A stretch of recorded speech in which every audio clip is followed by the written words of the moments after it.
1차시 수업은 이 신고전주의에 대해서 알아보기로 하고요. 이번 주는 중간고사 기간입니다. 그래서 1차시, 2차시 수업은 동영상 수업으로 진행을 할 거고요. 3차시 수업은 우리 2차시 수업 마지막 시간에 과제에 대한 설명을 할 겁니다. 그래서 오늘 그 수업은 그 1차시, 8주차 수업은 1차시, 2차시 동영상 수업을 듣고요. 3차시 수업은 여러분들이 과제방에 과제를 올려주시면 그것을 출석으로 인정을 하셔서 제가 그 따로 출석 체크를 할 겁니다. 그러니까 여러분들은 1차시, 2차시 동영상 수업을 듣고서 그 다음에 과제는 과제방에 올려주시면 과제 제출하는 것이 출석으로 인정을 할 겁니다. 그래서 여러분들 수업은 이번 주는 동영상 수업은 1차시, 2차시 수업이 되겠습니다. 네, 지금 우리 그 서양 미술사를 지금 시대별로 해서 그 명화에 대한 그 그림들, 그 다음에 그 작가들에 대한 설명들을 진행을 하고 있습니다. 그래서 지금 오늘 수업하는 거는 이 신고전주의, 그리고 낭만주의로 이제 넘어가는 그 시기고요. 아마 우리가 그 르네상스 시대부터 시작을 해서 레오나르도 다빈치 있었고 바로크 로코코 해서 아마 그 시대별로 해서 우리가 그런 그 명화의 감상도 그런 시대별로 해서 지나간 걸로 알고 있습니다. 그래서 이 우리가 이제 이 지도를 보면서 여러분들이 하셔야지 여러분들이 이해를 할 것 같아서 여기를 조금 더 좀 정리를 하셔서 제가 지금 한 이 부분 이 신고전주의에 대한 얘기를 할 겁니다. 우리가 아마 지난 시간까지는 이 로코코 바로코 로코코에 대한 설명까지 아마 하고 그 다음에 과제 설명이 들어갔고 그 다음에 이번 주는 이 신고전주의에 대해서 이야기를 진행을 하려고 합니다. 신고전주의는 이 18세기 말 이 프랑스를 중심으로 해서 유럽에서 발전을 한 겁니다. 그리고 조금 있다가 차후에 신고전주의의 그런 그 왜 그렇게 됐는지에 대한 설명은 이야기를 다시 자세하게 말씀드릴 거고요. 간단하게 얘기하자면 이 역사적인 배경을 보면 이 태양왕 이 루이 14세 이 바로 그때의 그런 죽음 이후에 중앙 집권이 이제 약화되고 귀족들의 밝고 유쾌한 그런 향락 문화가 이제 로코코 시대가 급증하다 그랬죠. 그러다 보니까 이 영국의 귀족들, 에리트들이 이제 많이 생기면서 이 로코코 시대의 그 프랑스는 굉장히 태폐적이고 타락한 그런 문화 혹은 이 진한 유행이라고 이제 생각이 들었던 거죠. 그러면서 이 신고전주의가 탄생이 되기 시작을 합니다. 그래서 각국의 이것들이 전파가 되기 시작을 합니다.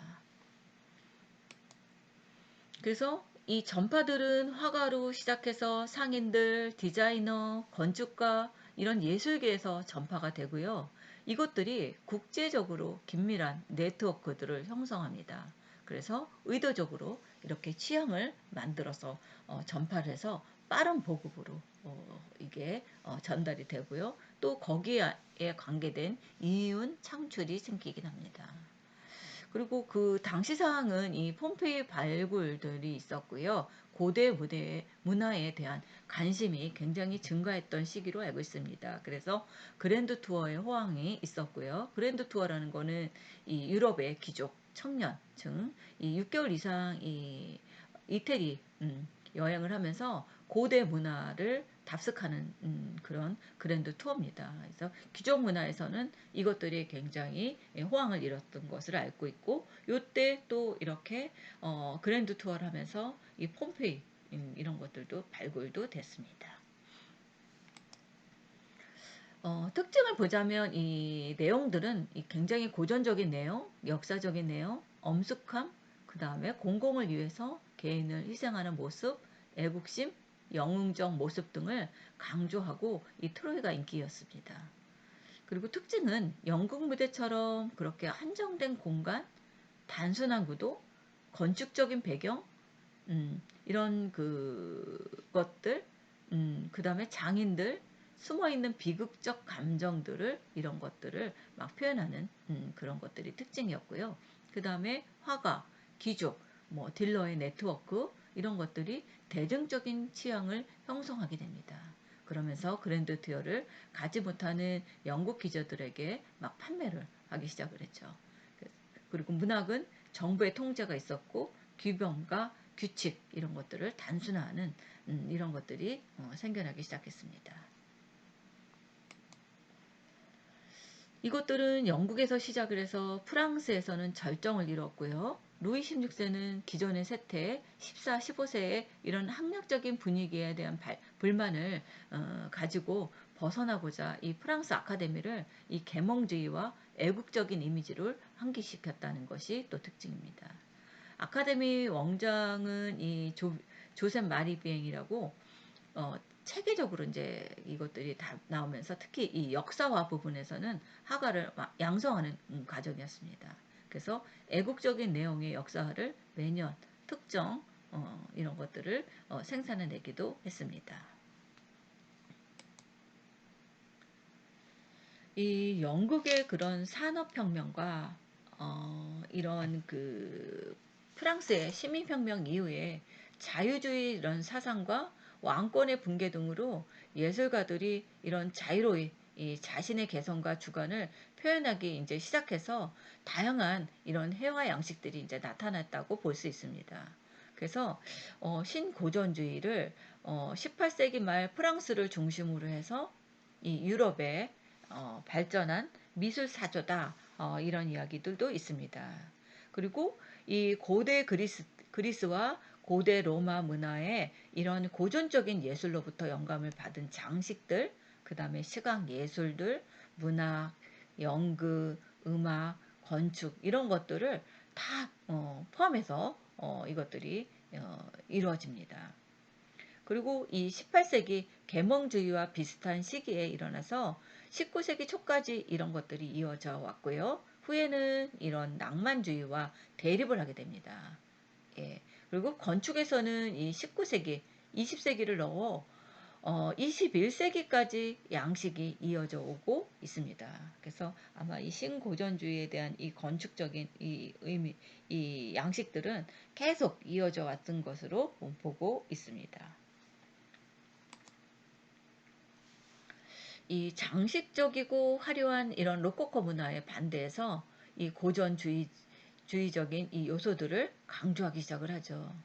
이 바로크 시대부터 시작을 해서 이제 바로크 시대에는 이런 웅장한 이런 것들의 문화가 있었다면 로코코 시대에서는 굉장히 태폐적이고 아주 화려하고 장식적인 이런 로코코 양식이 굉장히 많이 있었죠. 이런 것들을 이제 반대해서 고전주의가 나왔는데 이제 이게 신고전주의가 된 것들이죠. 예, 그래서 18세기 말에 이런 프랑스 혁명을 전후로 해서 회화나 조각, 건축 전반에서 이런 고전 양식들을 부활시키기 시작을 합니다. 다시. 그래서 이 옛날 그리스 시대 로마의 고전을 본보기로 해서 내용보다는 이런 형식을 그리고 감성보다는 그런 이성을 중시한 이런 사조로 이 낭만주의가 이제 또 이 신고전주의에서 이런 낭만주의 출현이 이제 생겨나기 시작을 합니다. 이 신고전주의 다음에는 이제 낭만주의가 있습니다. 그리고 이 19세기 초에 이런 막을 내리게 되죠.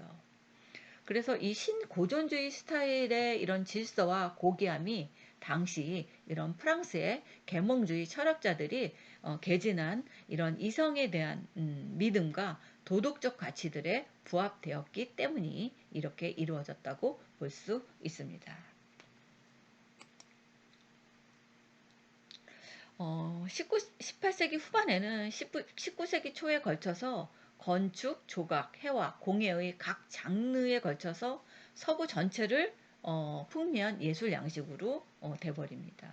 그리고 고전, 고대, 그리스, 로마 이런 부활을 목표로 했고요. 고고학자의 그런 정확성에 강한 이런 관심을 두고 합리주의적인 미학에 바탕을 둡니다. 그래서 이런 고대적인 이런 모티브를 많이 쓰고 또 냉철한 그런 표현의 완성을 특징으로 만들기도 합니다.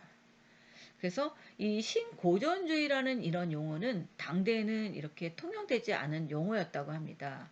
이 용어가 처음 쓰이게 된 것도 이 19세기 말에 이 푸생의 회화를 설명하면서 이런 신고전주의가 생겨났다고 합니다. 이 신고전주의 특징들을 보면은 어떤 특징이 있냐면요. 고전적인 내용하고 그 다음에 역사적인 내용, 그 다음에 엄숙함, 그 다음에 공공을 위해서 개인을 희생하는 모습들, 그 다음에 애국심, 그 다음에 영웅적 모습들을 강조해서 이 트로이가 인기를 끌었다고 합니다. 또 영국인들은 자기들의 현재 모습을 고대 그리스인에 이입하려고 했고요. 또 1756년에서 63년에는 오스트리아와 프로이센 간의 영토 분쟁으로 벌어진 이 7년 동안의 전쟁과 또 이 1754년에서 63년 프랑스와 영국의 식민지를 두고 벌인 이 전쟁에서 영국이 모두 승리해서 국가적인 위상이 높아진 상태였기 때문이라고 합니다. 그래서 신고전주의 회화의 특징은 영국 무대처럼 이런 한정된 공간, 단순한 구도, 건축적 배경이 많고요. 등장인물이 적습니다. 그리고 숨어있는 비극적인 감정을 표현하기도 합니다. 그리고 이런 문학 활동이 정부의 통제 안에 가둬지고 규범과 규칙, 단순화를 특징으로 내세우는 그런 것들이 나타나기 시작을 합니다. 이 회화나 이런 그 조각이나 건축이나 가구에서 이렇게 엄격한 이런 고전 양식을 부활시켰던 이런 신고전주의는 장식적인 이런 로코코 양식에 대한 반동에서 이제 나왔다고 해요. 그래서 18세기 말에서 19세기 초에서 이 프랑스를 중심으로 유럽 전역에 나타난 이 예술 양식이 이 고대 역사나 신화에서 나온 진지하고 서사적인 이야기를 담고 있어야만 했다고 합니다. 이게 이제 신고전주의 양식이라고 해야 되나요? 이런 것들이 이제 어떻게 보면 이 그 옛날 이런 역사, 그리스에 나왔던 역사나 뭐 그런 신화나 이런 것들이 서사적인 이야기를 담고 있는 그런 그림들이 다시 부활했다고 볼 수도 있겠죠. 당시 이런 사회가 가볍고 경박하며 쾌락주의에 몰두해 있었기 때문에 애국적이고 도덕적인 주제를 강조하였다고 합니다. 이 로코코 시대의 그런 태폐적이고 굉장히 보여주고 향락적인 이런 그 사회가 싫었던 것 같습니다. 그래서 아마 그런 것들이 이러면 안 되겠다는 그런 예술가들이 이제 생각났겠죠. 그래서 신고전주의의 그런 예술은 형식의 그런 정연한 통일과 조합, 표현의 명확성, 형식과 내용의 균형을 중요하게 여겼다는 거죠. 특히 미술에서는 엄격하고 균형 잡힌 그런 구도와 명확한 윤곽, 입체적인 그런 형태의 완성들이 우선시 되었다고 합니다.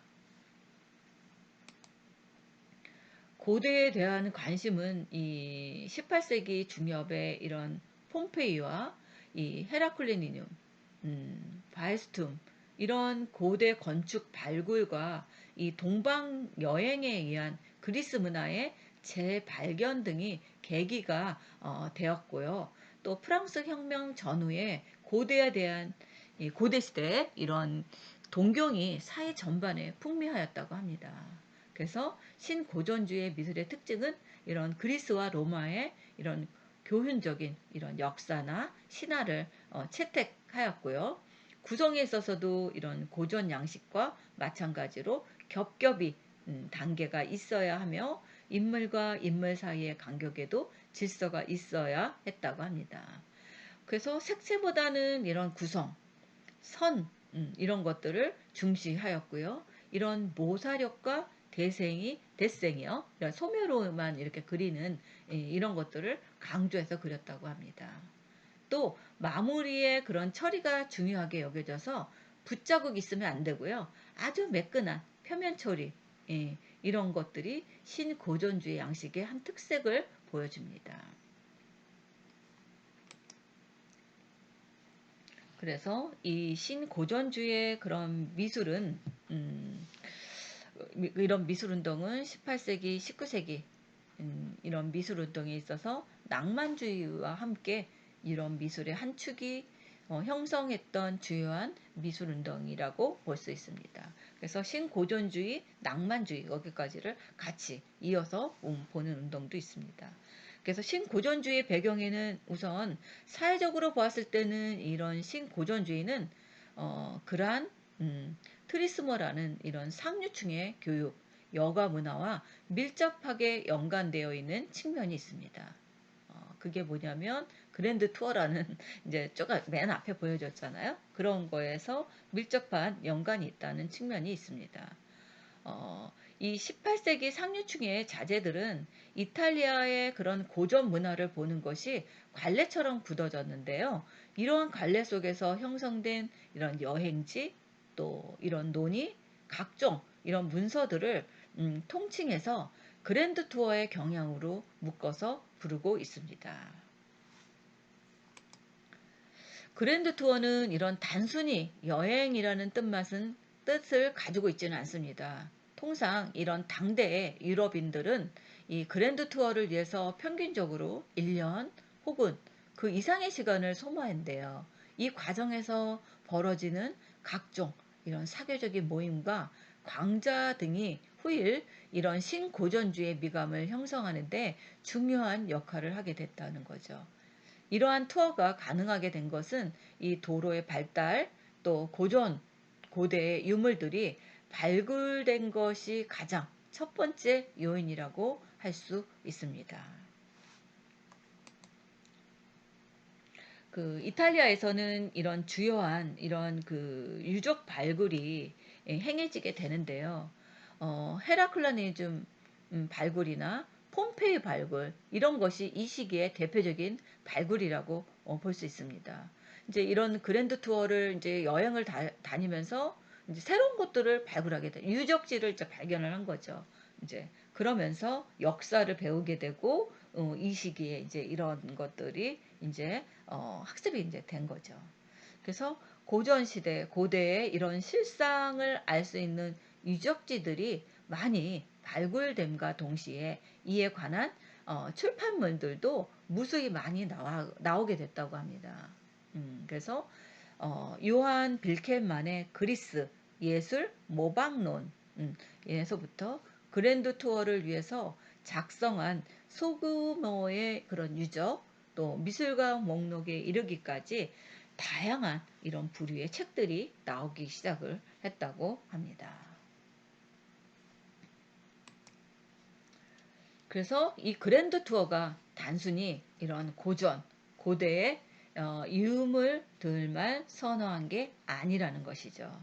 그래서 여행자들은 이러한 유적지들뿐만 아니라 이 르네상스 시대의 작품을 모아 놓은 이런 미술관들을 방문하는 것은 잊지 않았고요. 또한 이런 피렌체와 같은 도시는 여행자들이 반드시 들려야 하는 도시 중의 하나로 여겨졌다고 합니다.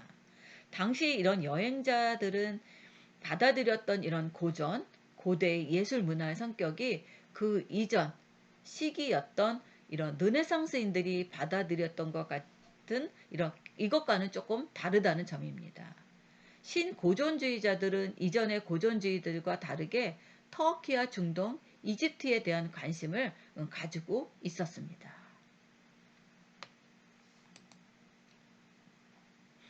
이게 이제 앵그르에 대한 것들도 우리가 이제 다음 시간에 이제 할 건데요. 앵그르의 이런 오달리스크와 같은 작품에서도 나타난다고 합니다. 다른 이런 신고전주의자들도 이런 고대에 대한 이런 해박한 지식을 기반으로 하고는 있었지만 그들은 이런 르네상스 당시 가졌던 그런 고대에 대한 관점에서 몇 가지 의문점들을 가지고 있었다고 합니다. 특히나 이 후기에 들어서 시작되는 이 그리스의 복고 경향은 앞서 보았던 이런 앵그르의 사례에서 보듯이 이 르네상스의 고정 양식과는 조금 동떨어진 세계를 표현하고 있었다는 것을 알 수 있습니다.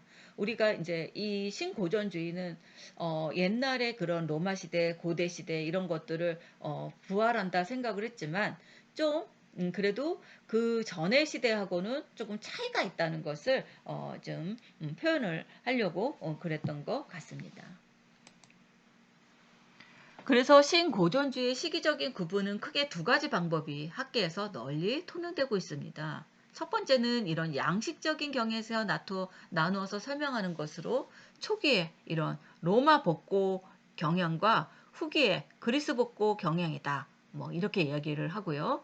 이 두 경향은 프랑스 혁명이라는 역사적인 전환점을 중심으로 해서 크게 갈리는 측면이 있지만 엄밀하게 말하면 두 양식이 함께 공존하다가 그리스 복고 양식이 후반기에 들어서 더 강해졌다고 보는 것이 옳습니다. 물론 이것은 단순한 경향일 뿐만 아니라 그리스 복고에 강했던 시기에도 이 로마 복고의 경향으로 작품을 제작한 경우는 존재했다고 볼 수 있습니다. 두 번째는 이런 전통적인 시기 구분인데요. 이 역시도 프랑스 혁명을 주요한 전환점으로 삼고 있다는 점에서 양식적인 구분과 궤도를 같이 한다고 볼 수 있습니다. 18세기 중반과 후반을 형성기로 나누고 그 이후의 시기를 성숙기로 나누는 것이 이 신고전주의 시대적인 구분이라고도 할 수 있습니다. 형식적인 측면에서 있어서 이 신고전주의는 17세기 프랑스의 미술사조인 고전주의 영향을 많이 받았고요. 이런 소묘, 그 다음에 터치에 있어서 작가 본인의 개성이 드러나지 않았다는 점, 또 빛이 표현에 있어서 차가운 조명과도 같은 흰색 계열의 빛을 사용했다는 점, 또 주제에 있어서도 풍경화가 지향되거나 부수적인 요소로 물러나고 인물화, 건물을 그린 그림이 등장하게 되는 것이 특징이라고 볼 수 있습니다. 건축적인 측면에 있어서도 마찬가지입니다. 그렇게 묘사된 인물이나 건물은 건물은 많은 경우 영웅의 죽음과 헌신과 같은 교훈적이고 도덕적인 주제로 그렸고 신화에 대한 그림 또한 이러한 관점에서 그려진 경우가 많은 그림들이 이 신고전주의라고 볼 수 있습니다. 이 신고전주의의 발전 양상을 보면 프랑스의 모든 화가는 이 도제 시스템으로 키워졌습니다. 그래서 이 공방의 활동은 왕에 의해 통제받지 않았으나 이 프랑스 아카데미가 설립되면서 정부, 귀족, 교회의 중앙집권적 통제가 시작되었습니다. 아카데미의 설립 후에 모든 화가들이 거기에 소속되고 왕의 주문과 지도를 받았습니다. 아카데미 회원들은 1년에 2번 열리는 살롱전에 참가할 수 있었는데요. 이 전시는 공공에 열람되었기 때문에 사람들은 기대와 관심이 모이는 행사였습니다. 살롱전을 통해서 왕을 중심으로 하는 정부가 그들의 고귀한 이런 미적 취향을 대중에게 전파하게 되었고 공적인 이런 미술 비평의 기회도 형성되었습니다. 도제는 이런 아카데미 회원이 되기 위해서 살롱전 1, 2상인 그랑프리를 수상하고 그 후에 로마에서 1년간 수련을 한 뒤 아카데미의 작품 심사를 받아야 비로소 가입이 가능했거든요. 살롱전에서 이런 회화 작품의 가치는 역사, 인물, 장르, 정물, 풍경 이런 순으로 등급이 매겨졌다고 합니다. 역사화의 주제는 자연에서 유래한 것이 아니라 이성적인 것, 성경, 신화, 고대사, 당대의 역사적인 사건 이렇게 유래되어 있는 그림들이 가치 있다고 여겼다는 거죠. 또 여성 화가의 경우에는 아카데미에 가입은 가능하지만 그랑프리 수상은 불가능했다고 합니다. 그래서 역사화를 그릴 수 있는 훈련도 받을 수가 없었다고 합니다. 그래서 이 옛날에도 그 남성과 여성의 그런 차이점을 보였던 것 같습니다. 예, 간단하게 이 벤자민 웨스트를 한번 보겠습니다. 벤자민 웨스트도 이런 볼프 장군의 죽음입니다. 예, 굉장히 그 선명하고 색감이 너무 뚜렷하죠. 예, 이거는 미국 독립전쟁과 7년 전쟁 전후의 역사를 그린 신고전주의 계열의 화가인 이 벤자민 웨스트입니다. 그는 런던 로열 아카데미 왕립미술원 제2대 원장이었고요. 1792년, 1805년, 또 1806년에서 1820년 두 번의 임기를 가졌다고 합니다. 또 영국 왕실로부터 기사 자기를 제안받았으나 거절을 했고요. 이 사람은 예술이란 인간의 아름다움을 나타나게 하는 것이며 디자인에서 이상적으로 완벽함, 태도에서 우아함과 고상함이다. 이렇게 이야기를 했다고 합니다. 그래서 이런 그 사실적인 이런 전쟁에서 일어난 이 볼프 장군의 죽음을 이렇게 그림으로 이렇게 표현을 했습니다. 예, 오늘 여기까지 수업을 마치도록 하겠습니다. 감사합니다.